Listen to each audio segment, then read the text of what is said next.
My guest today on Bridges used to be an angry New York City cop until he encountered God on a rooftop.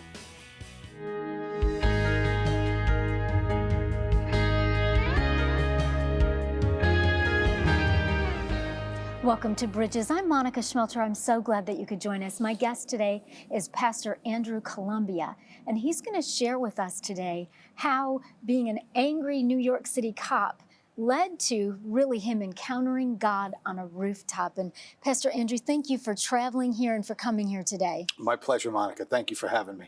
I'm so glad, and I can't wait to hear your story. I can't imagine how hard it would be to be a New York City cop, and you were so young.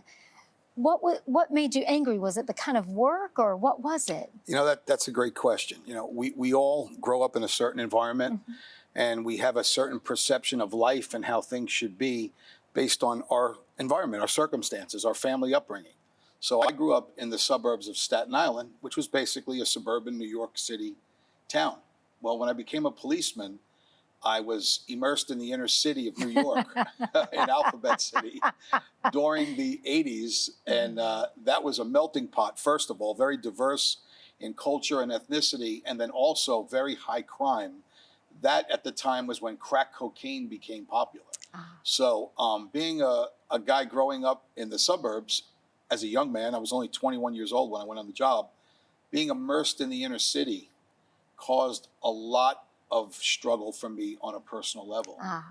Just seeing the differences in the way the community was, growing up in a pretty conservative area where I didn't see too much craziness, and now being immersed in the inner city where there's a lot of craziness, it really can mess with your head. Yeah. So, that was an issue. And then we all have personal baggage from our own lives. And sometimes, in my case, a lot of it was hidden. It wasn't really brought to the surface yet. So seeing what I saw at the job, plus the personal issues, brought me to a place that wasn't good before I met God. Yeah, because there's a lot of junk in this broken world. You better believe And what I hear you saying is that, it might not have been the perfect life in the suburbs, but you weren't necessarily entrenched in the drug world, crack cocaine. Right. I think a lot of people don't think about if you are a New York City police officer, or depending on where somebody might be a police officer, most of the people you meet are involved in criminal activity. Well, and yeah, that would be hard.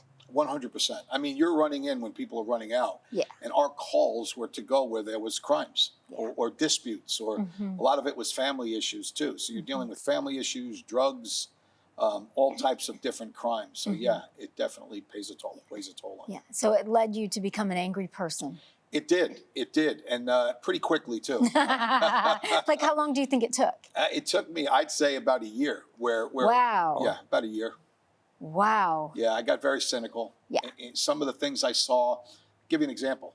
I was on a foot post one time at Tompkins Square Park. I don't know if you ever heard of that. That was the place of the riots in the 80s. It's when a police officer was caught doing something to a guy, it was very popular in the 80s, Tompkins Square Park.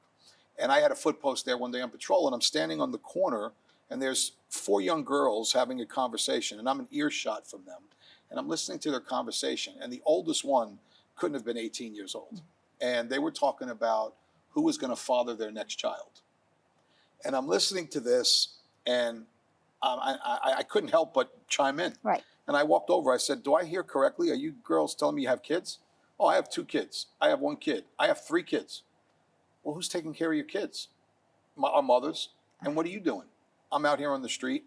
And, that type of stuff, seeing that, where I grew up, that wasn't, that was foreign, so that kind of thing, seeing people OD on drugs. The worst thing for me was seeing kids being abused or hurt. And unfortunately, I had to go to situations where that took place. So it was a culmination of those things in a short period of time that made me bitter, angry, hard. I had 2 nicknames when I was a police officer. One was Iceman, and the other was even better, Evil. And Evil? One of the female officers that I work with, her name, I'm not gonna say her name. Okay. Let me keep that out. All right. She said to me one day, "Columbia, when I look in your eyes, all I see is pure evil. So I'm gonna call you Evil." And that was my nickname from her. I said, all right, you want to call me evil? You can call me evil. So Iceman and Evil, because I got hard. Yeah. It was hard. Because I think what people don't realize, right? And you weren't even a Christian at the time, right?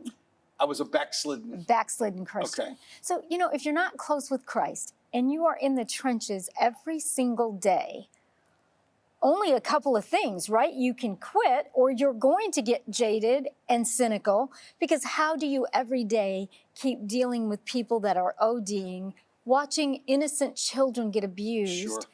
and hearing young ladies plan their life of who's going to father their next child and not even taking care of their current children? Correct. I mean, that's a lot. That would make Sure. most people angry. Sure. So how Sure. did you get unbackslidden? Like, what happened there? Interesting.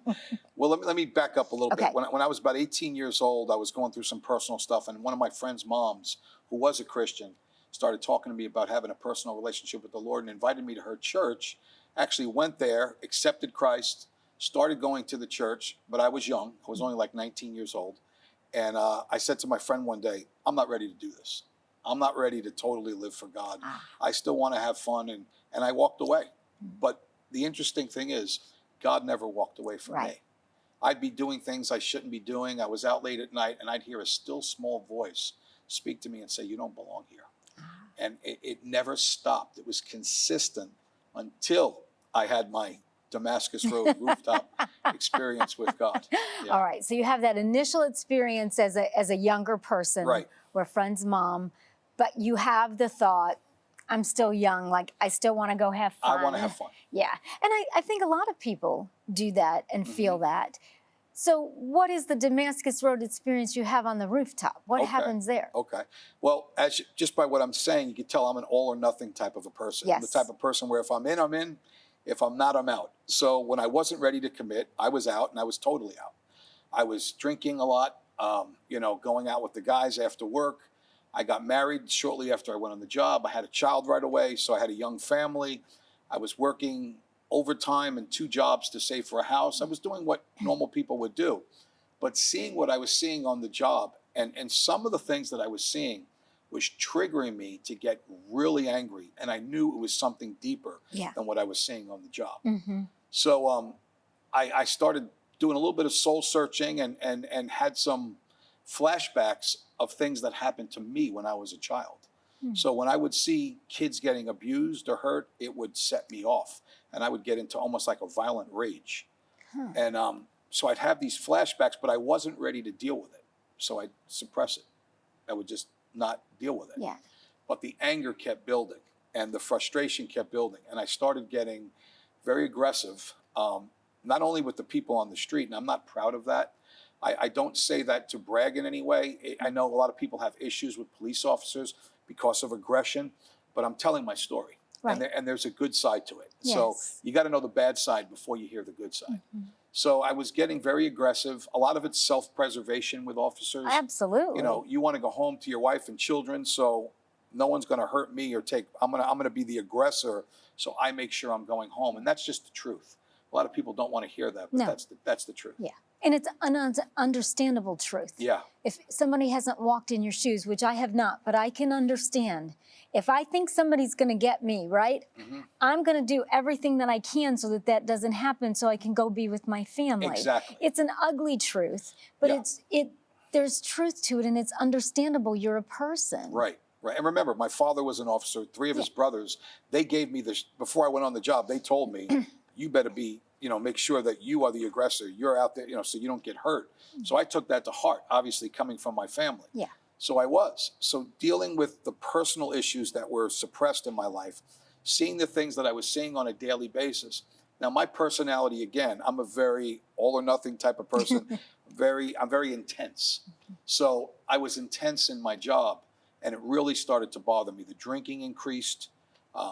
Going out after work and instead of going home, going to the bar for a couple of hours to decompress with alcohol, which is not the right way to decompress. But that's what a lot of officers do, because you don't want to take the job home, but you wind up taking it home. Yeah. So, my wife at the time would ask me how my day was, and most of the times I didn't want to tell her because I didn't want her to hear what happened. And then when she would press me, I'd get aggressive. I would never lay my hands on her, but honestly, I punched holes in walls in my house.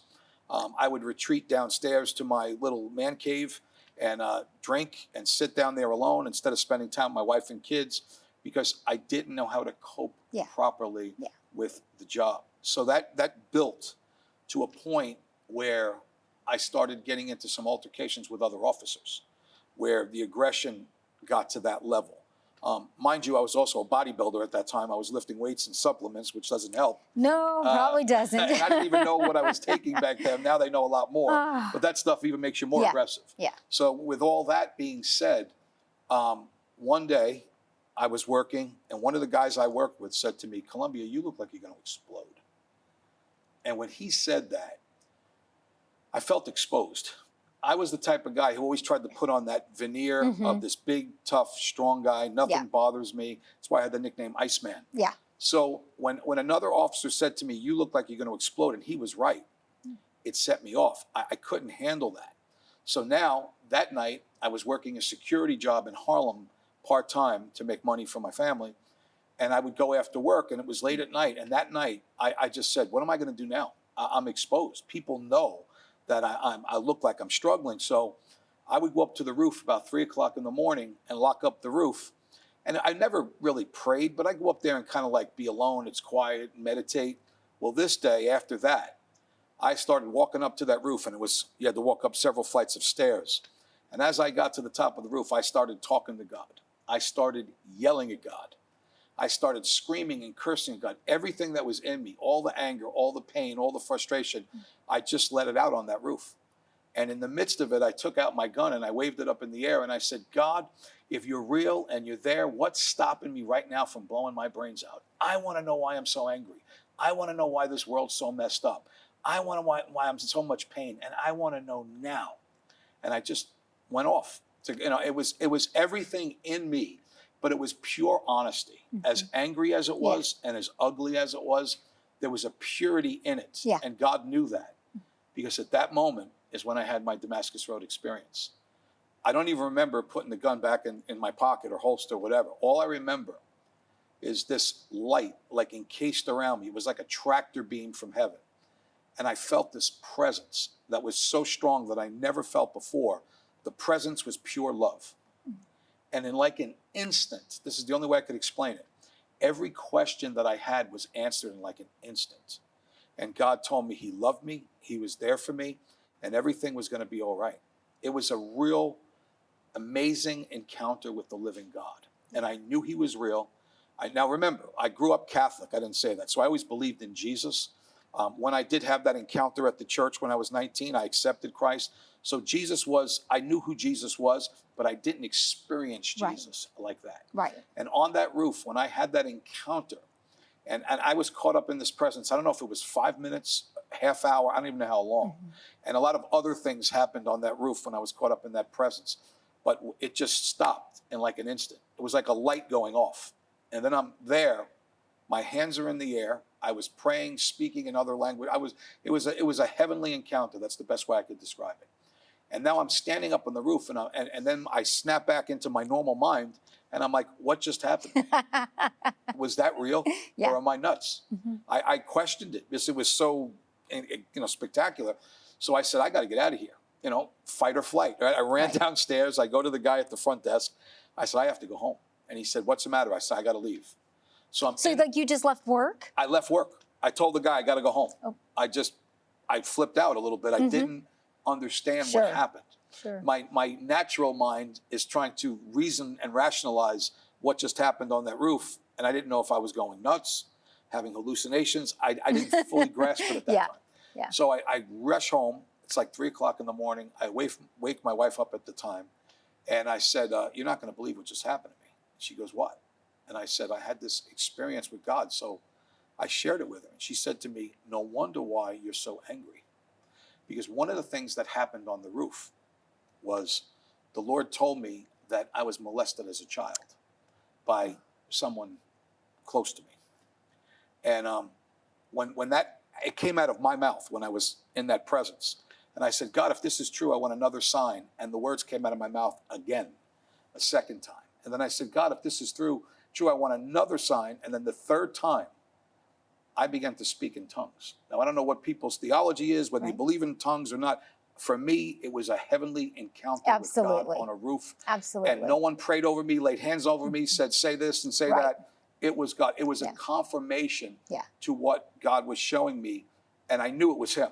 So when I shared that with my wife at the time, she said, no wonder why you've been carrying so much anger. And when she said that, I let out this scream from the pit of my gut. Something deep in me that was evil and dark came out of my mouth. And then I just started speaking in these tongues again. And now this is all foreign to me. Yeah. And I'm sitting there, and in my mind, I'm doing this, and I'm saying, what is happening? So she didn't know what to do.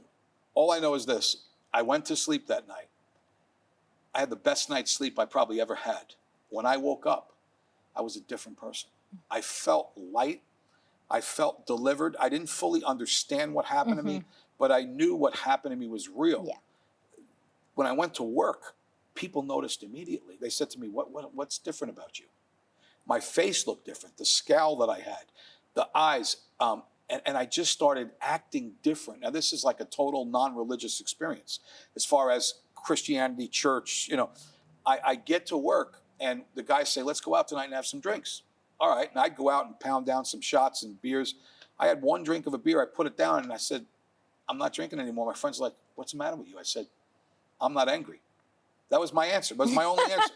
And they said, what do you mean? I said, I don't need to drink. I'm not angry. Yeah. I drank because I was angry. Yeah. So stuff like that. And then I had a filthy mouth. Every word was a 4-letter word. What is cursing? It's the most demonstrative way to express your anger. Absolutely. So I stopped cursing. And the guys are like, what happened to you? You're not even, you don't even talk like you. I said, I'm not angry. That's the only answer I could have. I'm not angry. So, people started to think I was weird, but I felt great. Yeah. So, 1992 was April of 1992. One of my friends, he wasn't my friend then. One of the guys that I worked with, his name was Tim. Tim was a minister. His father was a pastor. And it was a Sunday morning. I'll never forget it. They put me with him that Sunday morning. And I'm like, oh, I'm with this guy. Because me and him really weren't close. And they put you with him to work? To work in a car. In a car, like a police officer car? Yeah, we were working together in a sector. Okay. So we're driving around. It's a Sunday morning. It's quiet. He puts on this Christian radio station. And I'm listening to this story. And I'm listening to it. And I'm saying, wait a minute. That sounds just like what happened to me. And as it got deeper, I said, pull over right now. Pull over. He was driving. I said, why? And I told him what happened. Well, when I told him what happened, he started laughing. He said, man, is God going to use you? I said, use me? What are you talking about? I don't even know if I'm crazy. I said, I'm trying to figure this out. And he said something to me and the light bulb went on. He said, you asked God what was wrong with you, didn't you? And I said, yeah. He goes, and he told you, right? And I said, yeah. There's your answer. And the light bulb went on. And I was like, God delivered me from all that junk. Yes, he did. Well, we became best friends. His father was a pastor. His uncle is Jim Cymbala, the pastor of the Brooklyn Tabernacle Church. So I started going to church with him. And once I realized what God did for me, I said, if God can do this for me, he can do it for anybody. And I just immersed myself in the Lord. And the short of it is, not long after that, I became a pastor, part-time, then full-time, and I've been serving the Lord for years and years and years. It's a wonderful story, but what's really wonderful about it is that it's true. It's true. And as you were telling me that about encountering the Holy Spirit and speaking in tongues, I realized that God was delivering you. And when you went home and when you talked with your wife and the things that were coming out of your mouth, that God was emptying you. He was delivering Praise you God. Yes. of all of that bondage. And I think, Pastor Andrew, there are probably so many men and women right now who are so angry also. I mean, when you look at our culture, people are just mad. Sure. They get mad over seemingly nothing, but I always know that means there's a lot more in there. It's not the long line that makes us mad, right? It's not. Triggers. It's that it triggers us. It reminds us how out of control we are and how things happen that we can't do anything about. So you had this amazing transformation. You become a pastor, and now your life's mission is to share that God can do that for anyone. That's it. Your book, Transformed, how would that help someone? Because there are some people that will need help beyond our interview, right? Sure. they may not encounter God like you did on a rooftop, but I believe God will meet any one of us when we call to him, wherever that is. It doesn't have to be that demonstrative of an experience, or it can, but speak maybe to that man or that woman. Sure. Monica, I wrote that book. I didn't want to write it. And then God kept putting it on my heart for years. Just share your testimony. Share about how I delivered you from oppression and evil and from prejudice and all types of other things that I battled with at that time. And it's a real encounter with the living God. And I had no agenda, no motive. I wasn't religious. It wasn't like I wanted to be a pastor or went to church. This is real life. So when God really transforms you, and that's why I named the book Transformed, to let people know that I don't care where you're at, what you've done, what you're involved with. If you truly seek God and you cry out to God, he's going to meet you. Yeah. And he's going to find you, and he's going to deliver you, and he's going to set you free. Yeah. And he has a much better life for you. And, that same guy who had a nickname of Evil and Iceman, now my whole thing is peacemaker, bringing peace, reconciling a lost and broken world with a loving God. Yeah. And I heard a segment you did with your pastor about evangelism and some of the strongholds in the church because we're too religious and we put these religious walls up which stop us from reaching people. I was never religious, so that was never a problem with me. So with me, it's always God wants to save you because he loves you. Yes. And you need to know that. It's not compromising what sin is because the wages of sin are death, and we know that. Right. But first you got to tell people the love of God. The heart of the Father is love. Yeah. And that's what God did for me. He delivered me on a roof where I could have blew my brains out because he loved me enough to tell me, don't do it. Exactly. And we need to love the Lord and people enough, Amen. I think, to not be frustrated with them. Amen. If they're angry. Like, that doesn't mean we have to like it. But, a lot of the people that we encounter that are F-bombers, that are pounding their fists, that are doing all of this, we will treat them like they are our enemy. You're right. And I get that they're living like an enemy of God at that moment, but so were we. Right before I came 100%. To Christ, so was I. And if we can't love people, and, I think for people maybe that are watching right now that maybe work with challenging people, guys that are angry like you used to be, or women, right. We could at least pray for them and try to open that conversation and build a relationship. We could move the kingdom of God farther ahead. I agree with you 100%. I believe this. If you don't understand the depth of your own sin, how could you understand the depth of God's forgiveness? Yep. And I never forget who I was. I thank God I'm not that person anymore, but I remember where I was, and I see people, and I can identify from where they are. Yep.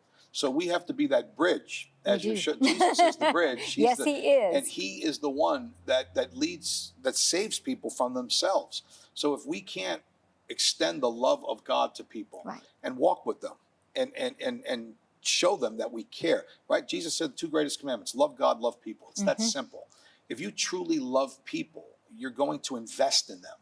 You're going to seek them out because the Father's heart is in you, and his desire is to seek and save that which was lost. Yeah. So that should be our mission, to do that as people of God, as churches, not to create our own little hubbies and everything's within the four walls of the church. Right. No, that's not God's heart. Yeah. People say all the time, Pastor Andrew, well, what does God want me to do? I mean, he wants you to love him and to love people, right? That's it. He came to seek and save the lost. So in our lives, as we're out and about and we're living life, I believe we're supposed to be praying and looking for people that are willing to talk to us.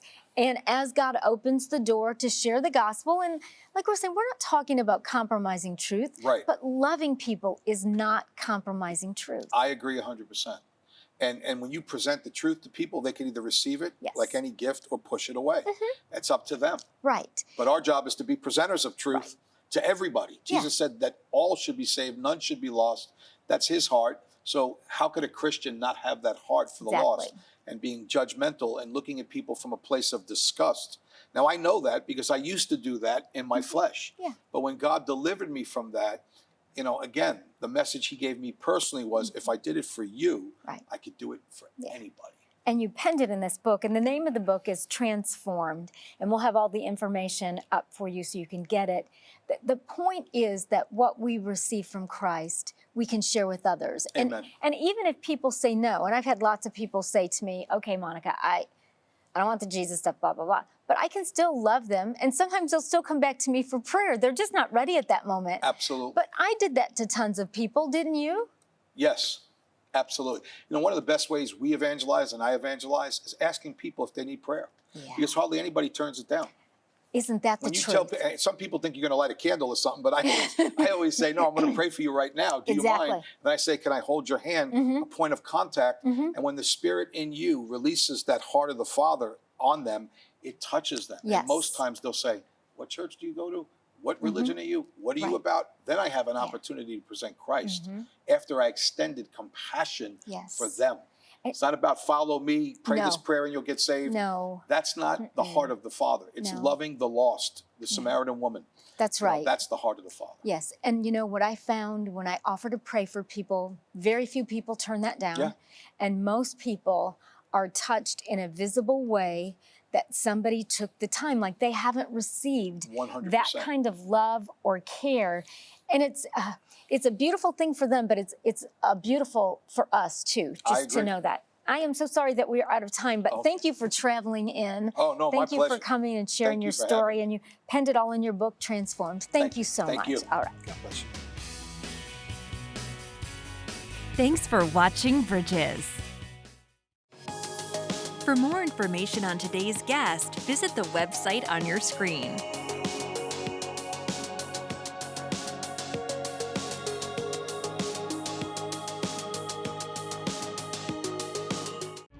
Don't miss another episode of Bridges. Subscribe to our YouTube channel today, where you can find all of Monica's latest teachings and interviews. It's easy to do. Just visit youtube.com, search Monica Schmelter, and click subscribe. Once you are subscribed, click the bell icon to get notified when a new episode is available to view. Thanks for watching Bridges.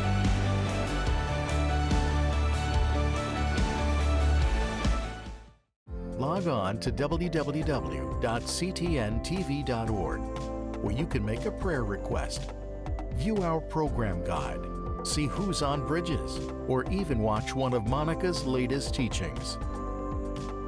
Log on to www.ctntv.org. Don't give in. God's word says you're an overcomer. If you hadn't done blah, blah, blah, this wouldn't have happened. And let me say this to you. If you think that you are in a mess of your own making, you are still an overcomer. When that temptation comes, you want to make sure that you are dressed for battle. Therefore, put on every piece of God's armor so you will be able to resist the enemy in the time of evil. It takes training. It takes discipline. And so when you're fighting that good fight of the faith, you take your story, whatever it is, and you saturate it in faith, and you fight for it. Visit monicaschmelter.com to schedule Monica to speak at your next event.